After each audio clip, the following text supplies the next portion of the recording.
Baik, jumpa lagi Sobat Catur. Salam sehat, salam sejahtera. Kali ini kita akan membahas mengenai cara cepat ya menemukan langkah terbaik untuk memenangkan permainan ya. Tip untuk menemukan langkah terbaik ya dengan cepat itu dengan menganalisis kelemahan dan ancaman yang kita miliki ya. Kemudian kita juga harus menganalisis kekuatan dan peluang yang kita miliki. Kemudian apakah kita akan bertahan dulu atau menyerang dulu, itu tergantung situasinya ya. Seandainya kita bisa lebih cepat ya, karena kadang-kadang menyerang adalah pertahanan yang baik ya. Kita bisa melakukan skak sampai musuh rajanya mati ya, kita bisa menyerang dulu ya. Tapi kalau kondisi itu tidak memungkinkan ya, kita harus bertahan dulu ya, karena sekuat apapun kita menyerang, kalau pertahanannya jebol ya akhirnya hancur juga kan, akan kalah. Oke, untuk contoh yang pertama ya, untuk kasus yang pertama kita mesti melihat kelemahan dan ancaman. Nah, kelemahan kita sebenarnya ini nggak terlalu berbahaya ya, paling hanya pion ini dimakan nggak masalah. Kemudian lawan bisa skak di sini ya, tapi juga tidak terlalu masalah ya, karena kita punya pion yang cukup kuat di sini ya untuk melindungi raja, tidak begitu masalah. Oke, kemudian kekuatan kita ya, tadi yang pertama pion ya, kita punya pion di sini. Kemudian posisi raja ya, ini relatif aman dan sudah berhadapan langsung dengan raja lawan ya. Ini kan juga peluang ya. Kalau kita ingat cara membunuh raja ya dengan benteng ya, ketika posisi berhadapan seperti ini kan, seandainya ini ada di tepi ya, itu kan tinggal di skak dengan benteng ya, nanti akan mati ya rajanya. Cuma kan ini tidak di tepi ya. Nah, jadi peluangnya kita harus membuat tepinya dulu ya. Kan kita punya benteng yang tumpuk, ini kan juga kekuatan kita ya. Dengan ini kita bisa membuat batas ya, atau membuat tepi untuk raja lawan. Nah, dari kalkulasi ini kita bisa dengan cepat ya menemukan langkah terbaik ya, yaitu dengan membuat batas dulu ya, batas untuk raja bergerak ya dengan benteng ya. Nah, di mana kita membuat batasnya ya, benteng harus melangkah ke D2 ini ya, supaya ini menjadi batas raja ya untuk melangkah ya, di batas ini di baris 2 ini ya, berarti itu langkah terbaiknya di situ ya. Ini langkah terbaik, karena nanti kalau skak di sini udah mat nanti ya, karena raja udah berhadapan. Nah, ini putih sudah nggak bisa berbuat banyak ya kalau seperti ini ya, paling dia hanya akan mengulur waktu ya dengan skak ya. Tapi itu juga tidak masalah karena kita punya pion yang kuat ya, tinggal kita makan ya. Lalu putih makan ya, skak lagi ya, ini juga tidak terlalu bermasalah. Ini raja tidak bisa pindah ke sini ya, karena kalau raja pindah ke sini ya, umpama raja pindah ke sini ya, ini akan menutup akses benteng ya, nanti ini bisa dimakan ya, jadi tidak bisa ke situ. Berarti raja harus pindahnya ke sini. Nah, ini langkah terbaik ya. Di sini udah aman ya, ini tidak bisa skak ya. Kalau skak tinggal dimakan, nggak bisa skak.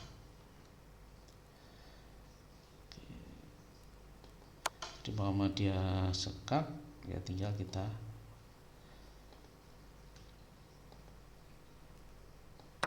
makan ya. Nah, dari sini kita udah bisa mengalahkan lawan dengan mudah ya, karena sudah unggul 2 benteng. Nah, begitu ya Sobat Catur. Nah sekarang kita melangkah ke diagram yang ketiga ya. Oke, kita lihat di sini ya kelemahan kita ya. Kelemahan kita itu ada di sini ya. Pion kita hanya 3, sementara kita menghadapi 4 pion lawan ya. Nah ini berarti kan kita punya kalah 1 pion ya. Nah itu kelemahan. Kemudian ancamannya ini bisa pion 4 ini, yang ini bisa jadi pion penerobos ya. Jadi kita harus hati-hati ya. Kalkulasinya harus tepat. Karena ini akan menentukan menang atau kalah ya. Kalau kita salah langkah pasti akan kalah. Nah itu ancamannya ya, ancamannya. Kemudian kekuatan kita ini gak banyak ya karena kita kalah pion ya. Kekuatan kita hanya posisi raja yang dekat, lebih dekat dengan ini ya, sayap kanan ini ya, sehingga nanti kita bisa punya peluang untuk memakan pion yang ada di sini.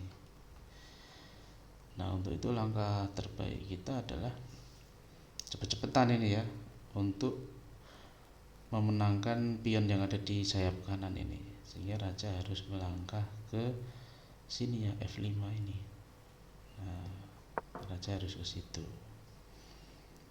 Nah mungkin hitam juga akan membalas ya, dia akan punya peluang di sini ya, karena pionnya banyak ya, dia akan menyerang di situ.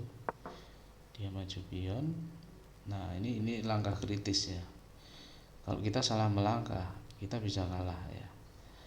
Misalnya ya, seandainya kita terlalu bernafsu ya untuk menyerang ya ke sini ya, ini kita akan kalah ya.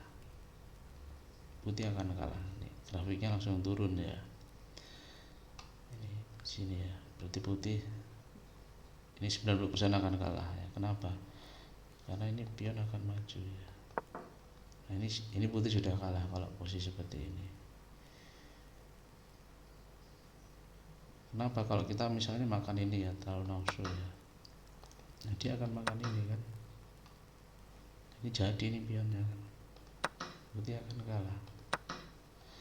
Atau kalau misalnya kita makan pion ini ya, ya kita juga akan kalah ya, dia akan makan pion ini. Seandainya kita maju, dia juga maju ya. Kita maju, nah dia akan menggeser rajanya ya. Ini dikejar udah nggak bisa ya. Nah kalau ini maju, ya tinggal ke sini. Nah ini udah pasti jadi ya. Yang ini akan dimakan oleh raja. Nah begitu ya. Lalu bagaimana kalau yang dimakan pion yang sebelah kanan ini? Wah ini malah lebih cepat kalahnya ya. Jadi kalau kita makan pion pakai pion yang kanan ya. Ya kita makan pakai pion yang kanan ini ya. Ini malah lebih cepat kalah. Nah dia langsung makan ini kan. Nah ini lebih cepat jadi. Nah itu ya kalau salah melangkah ya. Kalau salah melangkah, kita jadinya akan kalah. Sehingga raja jangan buru-buru naik ke G6 dulu ya. Kita harus menetralisir ini pion penerobos ini. Nah bagaimana cara kita menetralisir pion penerobos ini ya, supaya kan gara-garanya kan dia maju di sini ya. Ya kita harus maju duluan. Nah ini udah netral ya. Apapun yang dimakan oleh pion hitam ya, misalnya makan pion yang di A4 ya, tinggal kita makan. Nah ini udah netral ya, nggak ada pion penerobos. Demikian juga kalau dia makan yang pion yang C4 ya, ini juga sama ya. Ini juga sudah stuck ya pion hitam ya. Kalau raja ke sini ya, kita tinggal ke sini ya. Ini raja udah nggak bisa apa-apa ya. Kalau mau ke sini kita tinggal makan. Ini raja hanya bisa ke sini ya, nggak bisa ke sini ya karena udah dikuasai pion ini ya. Paling rajanya bisa ke sini kan, ini tinggal makan ya. Terus kalau raja mau ke sini,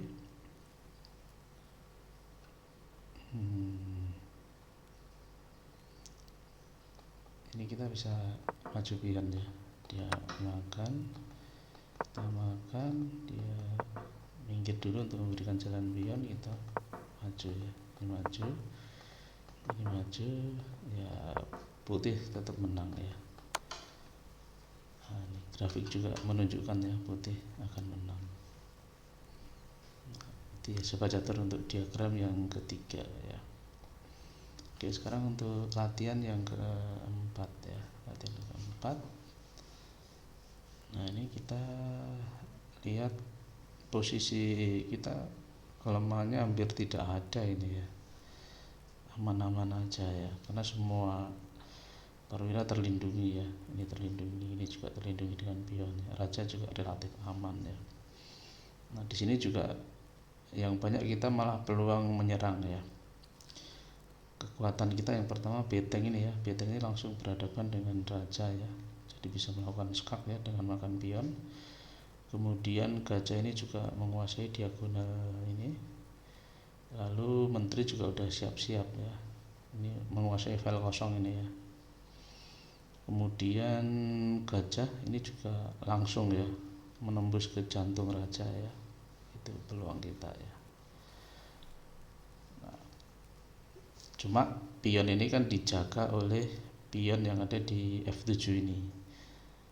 Nah, kita perlu mengalihkan ya supaya penjagaan ini jadi teralih ya, sehingga ini pion ini jadi tidak ada penjaganya kan. Nah, cara mengalihkannya kan gampang ya, tinggal kita skak aja kan. Kita makan ya dengan beteng ya pion ini. Nah, kita makan, nah, otomatis ini harus dimakan ya, karena kalau ke sini lebih cepat matinya ya. Jadi kalau raja ke sini kan langsung mat ya. Jadi ini harus dimakan ya, harus dimakan.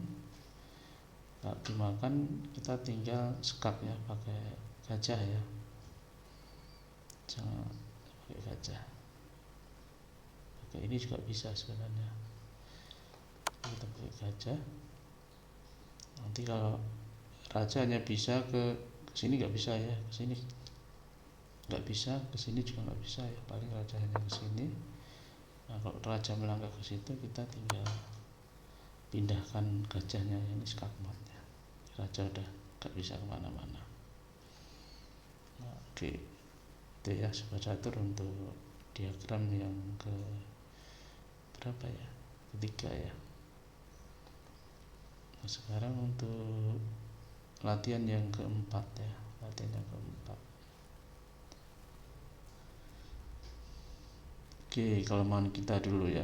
Nah, kelemahannya kita sebagai hitam ini ya, sebagai hitam, raja kita kan terbuka ini ya. Ini menteri bisa skak ke sini, lalu kalau mundur peta ini sudah dikuasai lawan ya, sudah dikuasai putih, ini sudah dikuasai putih, ini juga sudah dikuasai putih ya, diagonalnya. Raja mundur, setelah diskak nanti bisa diskakmat di sini atau di sini ya. Nah, ini terancam ya, terancam. Nah, ini karena sudah terancam ya, otomatis kalau nggak menyerang duluan ya bisa kalah ya, jadi ini harus duluan. Nah, kita lihat peluang kita dulu ya, kekuatan kita. Kekuatan kita yang pertama menguasai ini ya, diagonal ini H7 sampai B1 ini ya, ini kekuatan kita. Kemudian lajur baris 2 ini ya, baris 2 juga udah dikuasai beteng. Kemudian posisi kuda juga sangat strategis ya, ini bisa menjangkau skak ke raja ya. Nah, ini karena posisi kita udah kritis ya, kalau kita kalah cepat kita bisa mati. Nah, kita harus melakukan serangan duluan ya, dan harus skak, kalau nggak skak kita akan kalah. Ini yang bisa skak hanya kuda ya, ada dua kemungkinan, mau skak di E2 atau skak di B3 ya. Kalau di B3 nggak mungkin ya dimakan pion, jadi skaknya di B2. Nah, raja nggak bisa ke sini, nggak bisa ke sini karena udah dikuasai gajah putih, gajah hitam yang warna putih ya. paling raja hanya bisa ke sini ya. Raja ke situ kita skak lagi, raja hanya bisa pindah ke sini ya, ke sini nggak bisa, ada kuda, nah, tinggal skak mat di situ ya. Nah begitu ya sobat catur. Baik, sekarang kita ke puzzle yang kelima ya, diagram yang kelima. Nah kelemahan kita adalah ini ya, pion ini ya. Ini kalau dimakan ya langsung ancamannya skakmat ya. Nah ini skakmat. Nah karena ancamannya skakmat ya kita harus melakukan skak juga ya, harus lebih cepat. Nah kita lihat kekuatan kita ya.